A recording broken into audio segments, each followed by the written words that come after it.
النبی الکریم الامین ونحن علی ذالک لمن الشاہدین والشاکرین والحمد للہ رب العالمین ببرکت ان اللہ وملائکتہ یصلون علی النبی یا ایہا الذین آمنوا صلوا علیہ وسلموا تسلیما اللہم صل علی سیدنا و مولانا محمد معدن الجود والکرم وعلی آلہ و اصحابہ وبارک وسلم صلاۃ و سلام علیک یا رسول اللہ صلی اللہ علیہ وآلہ وسلم۔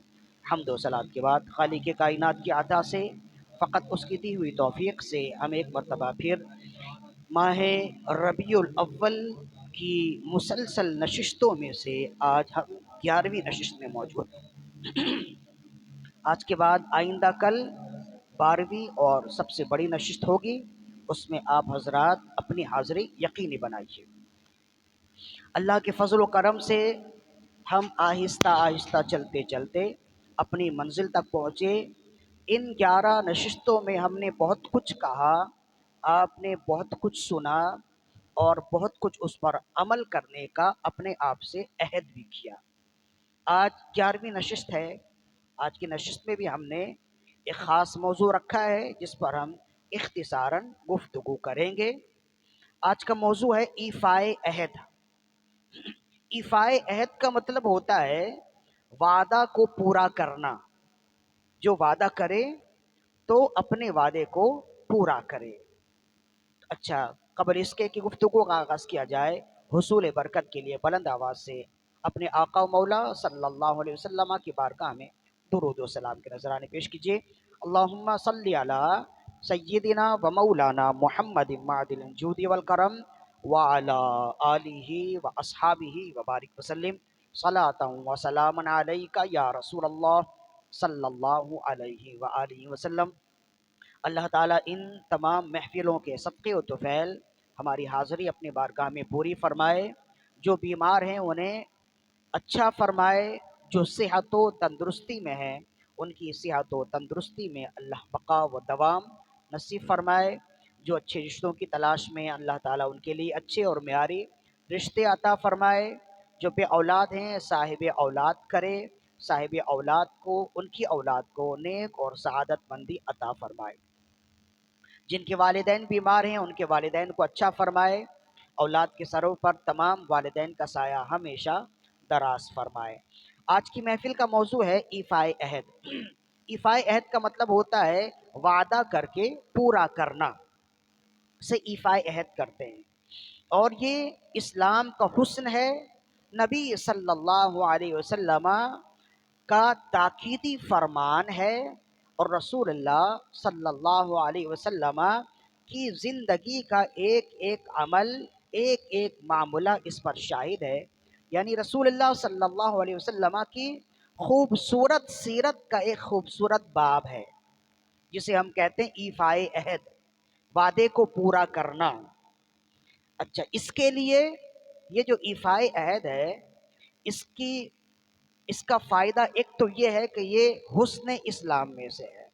مسلمان کا حسن یہ ہے کہ وہ وعدہ کرتا ہے تو پورا کرتا ہے، اور اس کے ساتھ ساتھ اگر آپ دیکھیں انفرادی طور پہ بھی جو شخص وعدے کو پورا کرنے والا ہوتا ہے معاشرے میں اسے بہت اچھا تصور کرتے ہیں کہ یہ قول کا سچا ہے، وعدے کا پکا ہے۔ معاشرے میں بھی لوگ اسے عزت اور وقار کی نگاہ سے دیکھتے ہیں۔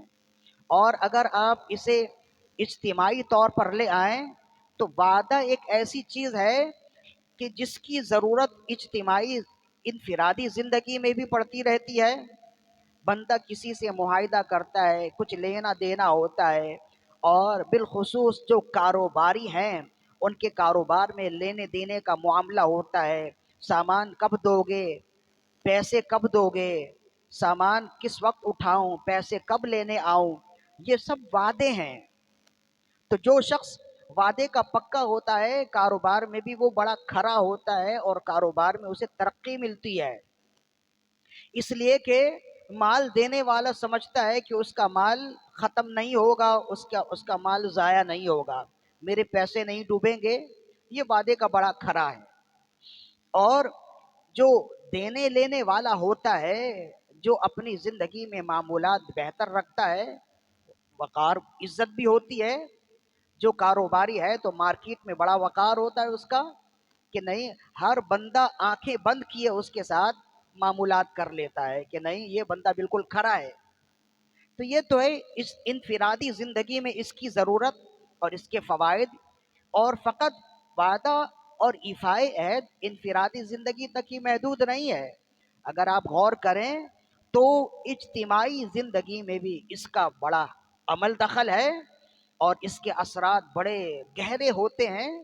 اجتماعی طور پر بسا اوقات ایسا ہوتا ہے کہ ایک جماعت دوسری جماعت سے وعدہ کر لیتی ہے، جسے کہتے ہیں کہ وہ ان کے ساتھ متحد ہو گئے. ایک انفرادی جماعت ہوتی ہے، وہ جد و جہد کر رہی ہوتی ہے، چاہے ان کی کوشش منفی پہلو کی طرف ہو، مثبت پہلو کی طرف ہو، وہ کچھ بھی ہو. لیکن بسا اوقات ایسا ہوتا ہے کہ ایک پارٹی دوسری پارٹی کے ساتھ، ایک جماعت دوسری جماعت کے ساتھ وعدہ کر لیتی ہے. اب وہ وعدے کی کوئی بھی صورت ہو، چاہے لالچ میں ہو، چاہے کسی بھی حیثیت سے ہو، وہ ایک الگ موضوع ہے. تو ایک اجتماعی طور پہ بھی ہوتا ہے نا. اور پھر اگر ایسا ہو کہ کوئی پارٹی کسی کے ساتھ وعدہ کر لے اور عین موقع پر وعدہ خلافی کرے تو جگ ہسائی تو ہوتی ہے نا. لوگ کہتے ہیں دیکھو اس نے وعدہ کیا اور وعدہ کر کر پھر مکر گیا. تو اجتماعی طور پہ بھی کوئی شخص اگر وعدہ کرتا ہے، پورا کرتا ہے، تو لوگ بڑی عزت کی نگاہ سے دیکھتے ہیں. کسی پارٹی میں کوئی کسی پارٹی کا لیڈر یا بڑا جب وعدہ کرتا ہے، پورا کرتا ہے، تو اس پارٹی کا وقار بھی بلند ہوتا ہے اور لوگ بھی بڑی عزت کی نگاہ سے دیکھتے ہیں. اور پھر یہ وعدے کا تعلق فقط پارٹیوں تک ہی محدود نہیں ہے. بسا اوقات ایک ملک کا دوسرے ملک سے بھی تو وعدہ ہوتا ہے نا، جسے خارجہ پالیسی کہتے ہیں. بہت ساری چیزیں ہم بیچتے ہیں، بہت ساری چیزیں ہم لیتے ہیں، خریدتے ہیں. تو لینے اور دینے کا تعلق انفرادی طور پہ تو بہت کم ہوتا ہے نا. جب یہ ملکی سطح پر ہو تو اس کا تعلق اربوں خربوں میں چلا جاتا ہے نا. تو یہ اسے خارجہ پالیسی کہتے ہیں. تو جس ملک کی خارجہ پالیسی بالکل مستحکم ہو، وہ ملک پوری دنیا میں عزت کی نگاہ سے دیکھا جاتا ہے. اور جس ملک کی خارجہ پالیسی ایسی ہو کہ وہ لینے کے وقت تو لے لے، لیکن جب دینے کی باری آئے تو دینے کے لیے ان کے پاس کچھ نہ ہو، تو پوری دنیا میں جگ ہسائی ہوتی ہے. پوری دنیا میں لوگ کہتے ہیں کہ جس ملک کی خارجہ پالیسی ایسی ہے تو وہ اس ملک کا اپنا نظام کیسے ہوگا.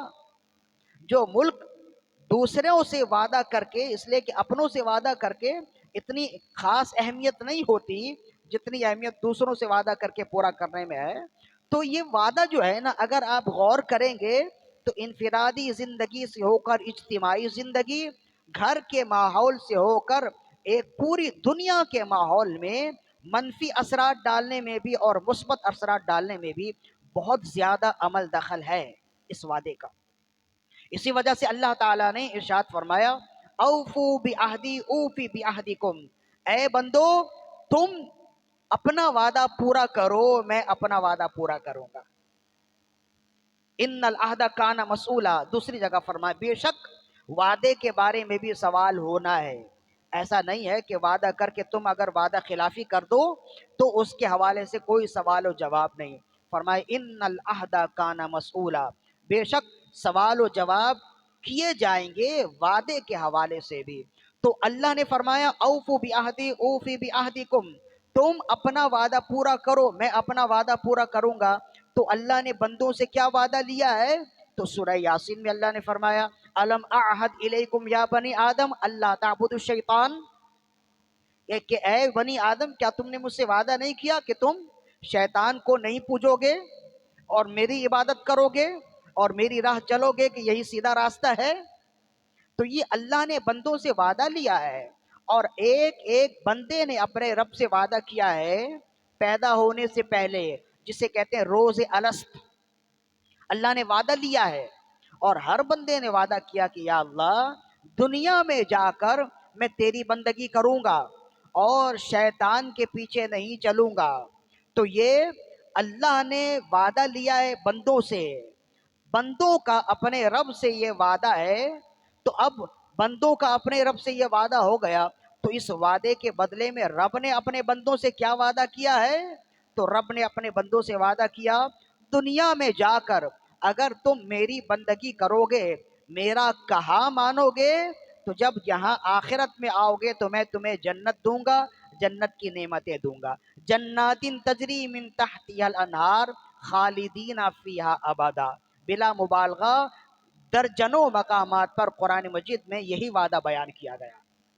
وعد اللہ الذین آمنوا وعملوا الصالحات منہم مغفرۃ واجرا عظیما، اللہ نے وعدہ کیا ہے ان سے، مغفرت کا وعدہ کیا ہے، اجر عظیم کا وعدہ کیا ہے۔ کہیں فرمایا جنات تجری من تحتها الانہار، اللہ نے نیک لوگوں سے وعدہ کیا ہے کہ وہ انہیں جنت میں داخل کرے گا۔ اسی وجہ سے کہا قرآن مجید نے کہ جب جنتی جنت میں داخل ہوں گے تو وہ یہ آیت پڑھیں گے جو قرآن مجید میں ہے، الحمدللہ الذی صدقنا وعدہ واورثنا الارض نتبوأ من الجنت حیث نشاء، جو کہیں گے تمام تعریف اس رب کے لیے ہے جس نے اپنا وعدہ پورا کر دیا اور ہمیں اس جنت کا وارث کیا جو رب نے اپنے لیے بنایا، رب نے ہمارے لیے بنایا۔ اورثنا الارض الذی، اللہ نے اس جنت کا ہم سے وعدہ کیا اور ہمیں اسی جنت کا وارث بنا دیا۔ تو جب جنتی جنت میں جائیں گے نا تو یہی آیت پڑھیں گے۔ تو وہ کیوں پڑھیں گے؟ اس لیے کہ دنیا میں انہیں معلوم ہے کہ ہم نے اللہ سے وعدہ کیا ہے اور اس وعدے کے بدلے میں اللہ نے ہم سے وعدہ کیا۔ ہم نے اپنے رب سے وعدہ کیا ہے کہ یا اللہ ہم دنیا میں جا کر تیری بندگی کریں گے، اور رب نے اپنے بندوں سے وعدہ کیا کہ اگر دنیا میں تم میری بندگی کرو گے، میرا وعدہ ہے کہ میں آخرت میں تمہیں اپنی رضا دوں گا، جنت دوں گا، جنت کی نعمتیں دوں گا۔ یہ قرآن مجید میں کئی مقامات پر اس طرح کے وعدے اور اس طرح کی باتیں موجود ہیں، جس سے معلوم ہوا کہ دنیا میں بھی وعدے کی بڑی اہمیت ہے اور آخرت میں بھی وعدے کی بڑی اہمیت ہے۔ یہ تو قرآن مجید کی آیت ہے۔ اب احادیث سنیں جسے رسول اللہ صلی اللہ علیہ وسلم سے حضرت ابو ہریرہ رضی اللہ عنہ نے روایت کی۔ حضرت ابو ہریرہ رضی اللہ عنہ فرماتے ہیں کہ رسول اللہ صلی اللہ علیہ وآلہ وسلم نے ارشاد فرمایا، قیامت کے دن اللہ تعالیٰ تین بندوں سے لڑے گا، مخاصمہ فرمائے گا، اور جس سے اللہ مخاصمہ فرمائے اس کا بچنا ممکن ہے؟ تقریباً ناممکن ہے اس کا بچنا۔ اللہ جس سے مخاصمہ فرما دے پھر وہ بچ نہ پائے گا۔ لہذا جب صحابہ کرام یہ حدیث بیان کرتے تھے نا کانپ جاتے تھے کہ وہ کیسا بدبخت ہوگا، کیسا کم نصیب اور بد نصیب ہوگا جس سے رب قیامت کے دن مخاصمہ فرمائے، جس سے رب قیامت کے دن جھگڑا فرمائے گا اپنی شان کے لائق، وہ بندہ کیسا ہوگا؟ تو جب رسول اللہ صلی اللہ علیہ وسلم نے فرمایا کہ تین ایسے لوگ ہوں گے جن سے اللہ تعالیٰ قیامت کے دن مخاصمہ فرمائے گا اپنی شان کے لائق، صحابہ نے عرض کی من ہم یا رسول اللہ، یا رسول اللہ وہ کون لوگ ہیں؟ اللہ وہ خیر نہ پائیں وہ کون لوگ ہیں؟ تو رسول اللہ صلی اللہ علیہ وسلم نے ارشاد فرمایا، سب سے پہلا وہ شخص جو میرے نام کے ساتھ وعدہ کرے اور وعدہ پورا نہ کرے۔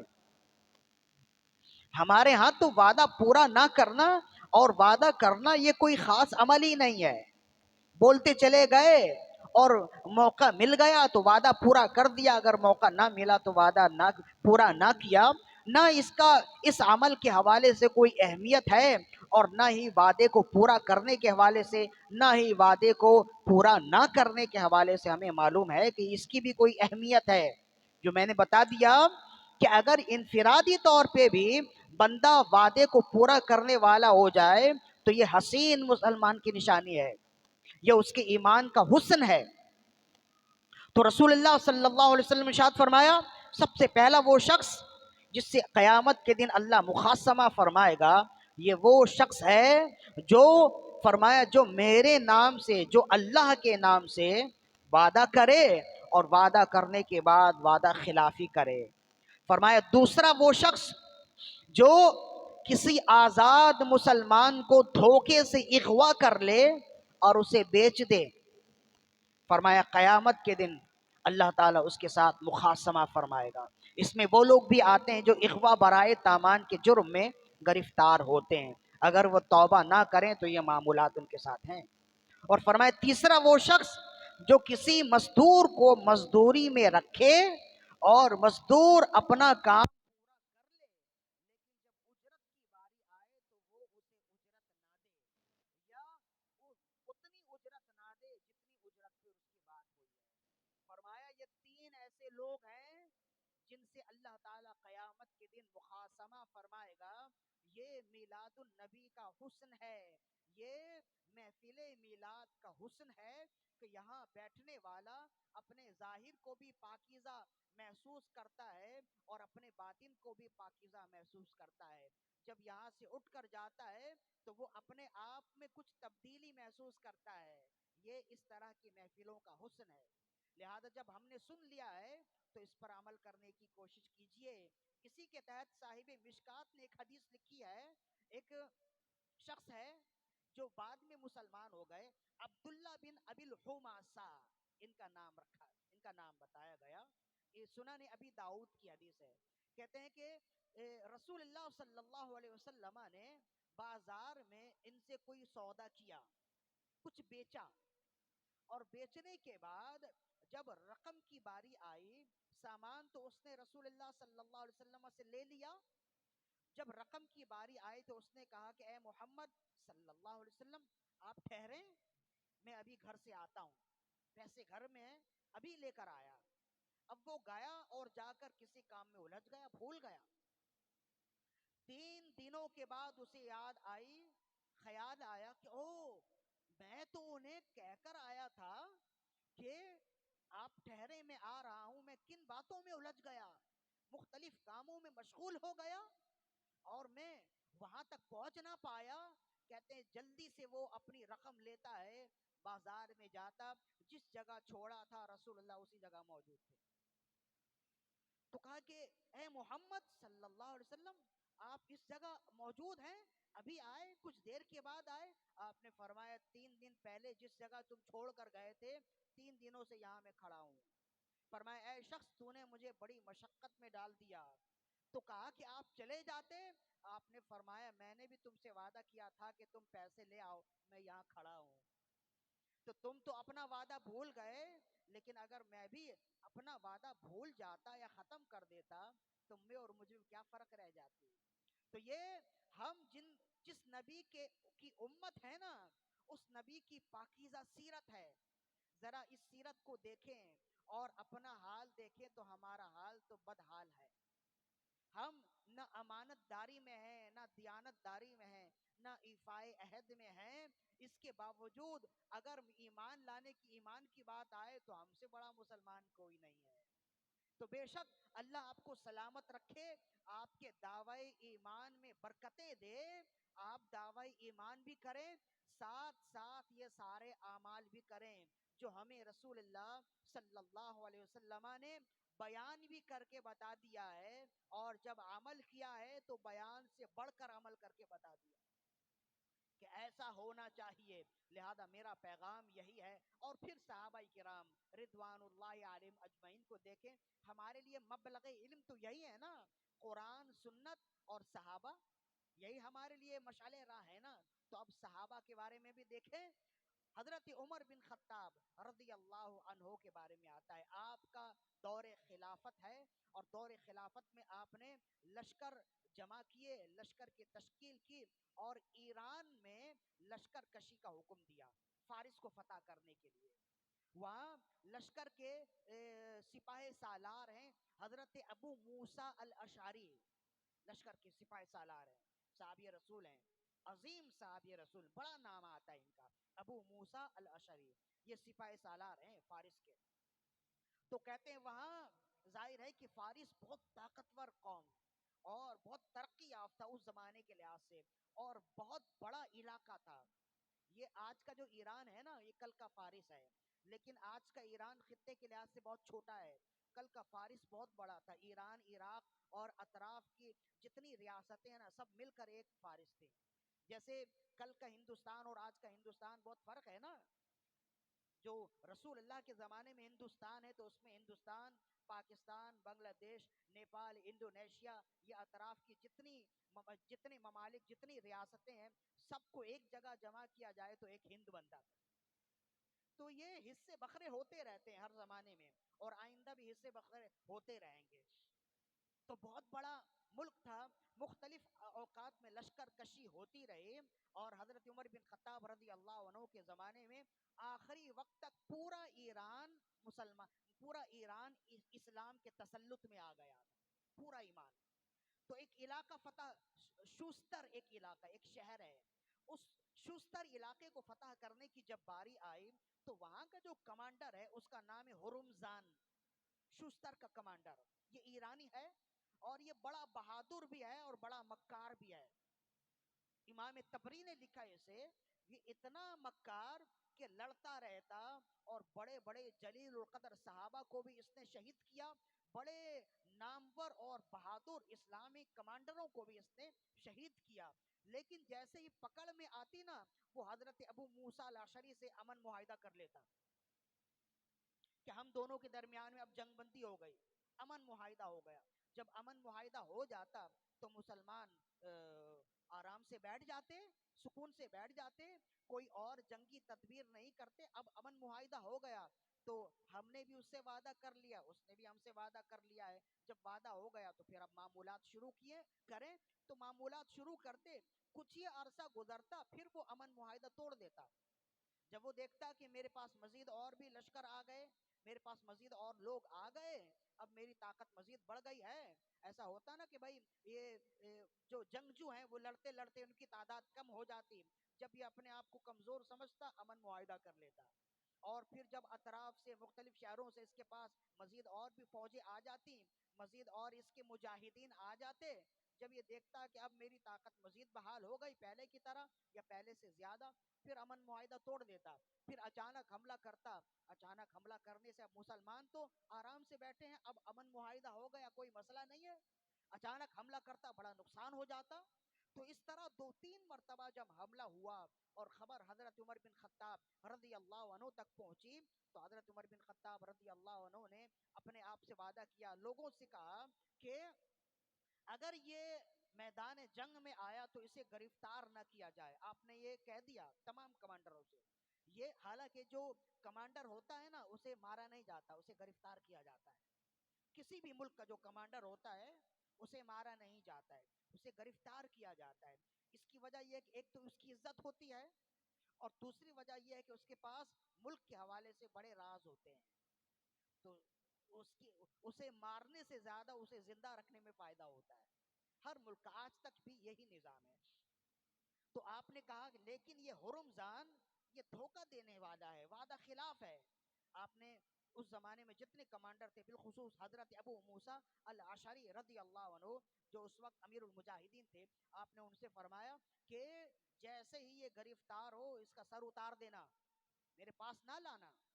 تو کہتے ہیں کہ حضرت ابو موسیٰ الاشعری رضی اللہ عنہ نے بڑھ بڑھ کر حملہ کیا، اور ایک موقع ایسا آیا اللہ نے فتح دے دی۔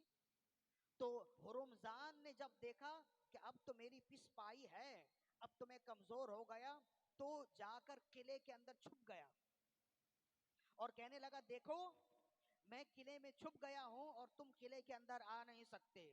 ہاں ایک بات یہ ہے، مجھ سے وعدہ کرو مجھے قتل نہیں کرو گے، جیسے ہی مجھے گرفتار کرو گے مدینہ امیر المؤمنین کی بارگاہ میں لے جاؤ گے، اگر یہ وعدہ کرتے ہو تو میں اپنی گرفتاری پیش کرتا ہوں۔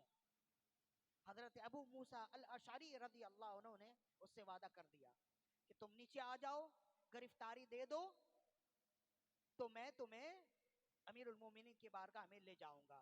وہ آیا، گرفتاری دے دی، اور جب مدینے پہنچا، مدینے سے ایک منزل دور اس نے اپنی سواری کو روکا، اپنے ساتھ سب کچھ لایا تھا، ایک زرق برق لباس پہنا، ہیرے جواہرات سے اپنے آپ کو بالکل لاد لیا۔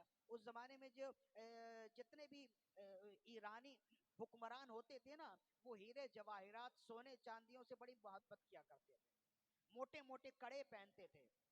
ہمارے ہاں کی عورتیں بھی ایسے کڑے نہیں پہنتی، موٹے موٹے کڑے گلے میں، کمر میں، بازوؤں میں، کلائیوں میں پہنا کرتے تھے، حتیٰ کہ یوں سمجھ لیجئے کہ ان کے جسموں میں کپڑے کم ہوتے تھے، سونے چاندی زیادہ ہوتے تھے. وہ ان چیزوں سے بڑی محبت کرتے تھے، اور یہ بادشاہوں کی علامت تھی. جب ایران فتح ہوا تھا نا، تو ایرانی بادشاہ کے محل میں جو قالین بچھی تھی وہ سونے کی تھی. پورے محل میں سونے کی قالین بچھی تھی. صحابہ کرام نے اس قالین کو ہتھوڑے سے توڑا ہے. تو اب آپ اندازہ کیجئے وہاں جتنے صحابہ کرام تھے، جتنے مجاہدین تھے، مال غنیمت میں کتنا سونا ملا ہوگا انہیں.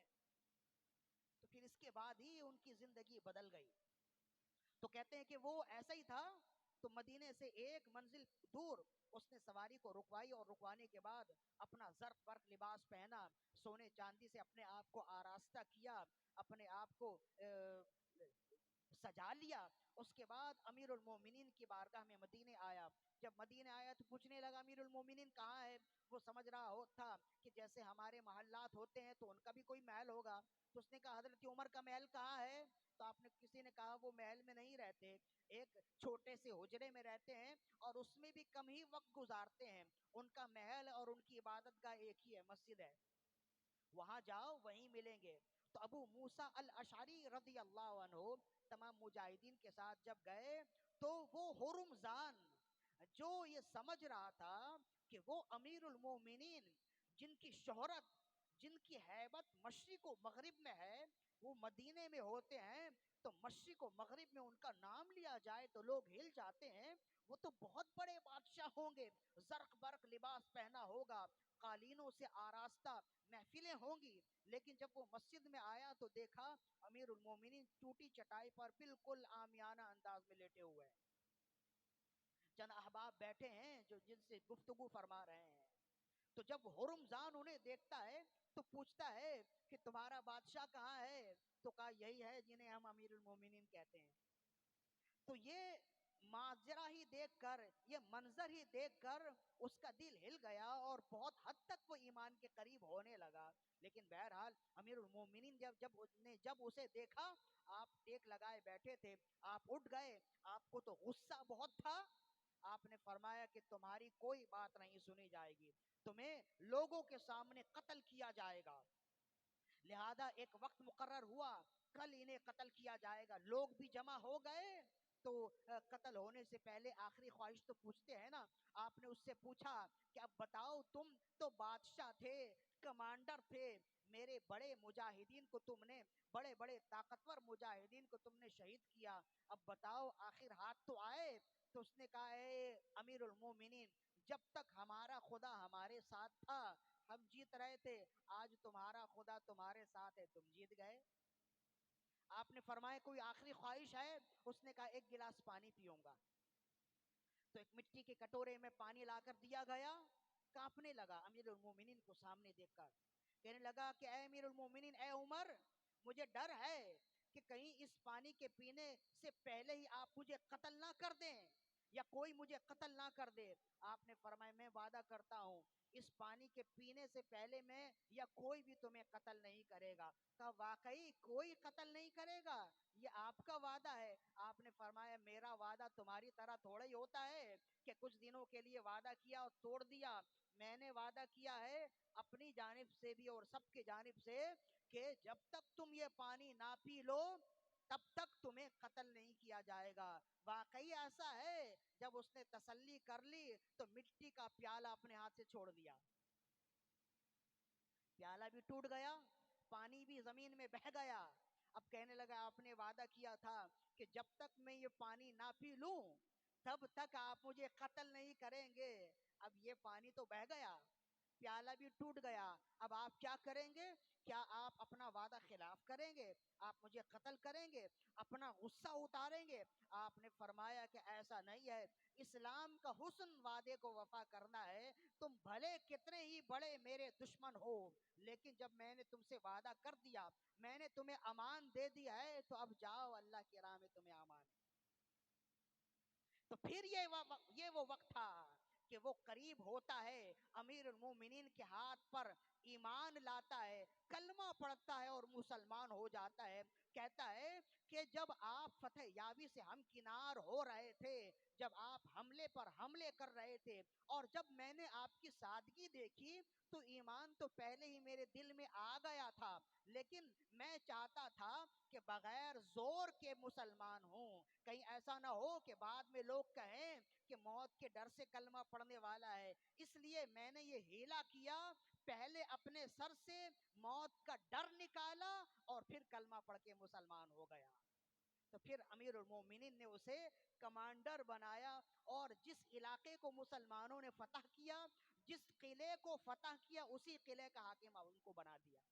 فرمایا اب جاؤ، کل تک تم ایرانی مذہب سے اس قلعے کی حفاظت کر رہے تھے، اب اس قلعے کے در و دیوار کو اسلامی نور سے جگمگا دو۔ تو یہ دیکھیں کتنا خوبصورت واقعہ ہے۔ یہ ساری باتیں کیا ہمیں برانگیختہ نہیں کرتی، ہمیں بتاتی نہیں ہے کہ ہمارے اکابرین کا طرز عمل کیا تھا اور ہمارا طور طریقہ کیا ہے؟ بس میرا پیغام میرے بھائیوں اور سننے والے ساتھیوں یہ ہے کہ اپنے ظاہر و باطن کو اچھا کیجئے، کیا اور عید میلاد النبی کا حسن ایسا ہو کہ ہمارا باطن بھی اچھا ہو جائے، ہمارا ظاہر بھی اچھا ہو جائے۔ کیا ہی اچھا ہو کہ اس سال جب ہم عید میلاد النبی منائیں تو ہمارے گھر قمقموں سے جگمگا رہے ہوں، اور ہماری ذات، ہمارا باطن رسول اللہ کی سیرت سے اجالے بکھیر رہا ہو، ہماری پوری سیرت رسول اللہ صلی اللہ علیہ وسلم کی سیرت کا آئینہ دار ہو جائے۔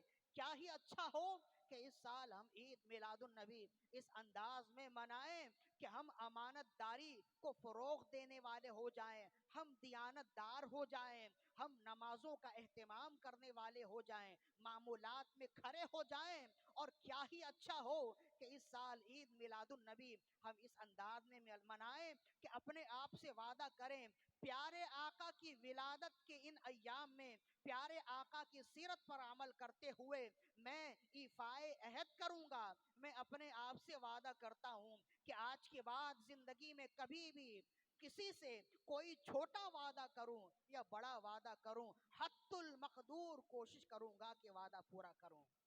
اگر جب آپ اس انداز میں اس سال عید میلاد النبی منائیں گے نا تو آپ کو کچھ الگ محسوس ہوگا، آپ کو لگے گا کہ واقعی آپ نے عید میلاد النبی منانے کا حق ادا کر دیا ہے۔ لہذا اللہ تعالیٰ سے دعا ہے ہماری آج کی حاضری اپنی بارگاہ میں قبول و مقبول فرمائے۔ ہم نے آج تک جو کچھ سنا، جو کچھ سنایا، اللہ تعالیٰ ہمارے سنانے میں، ہمارے سننے میں اور ہمارے اعمال میں برکتیں عطا فرمائے۔ وما علینا الا البلاغ المبین۔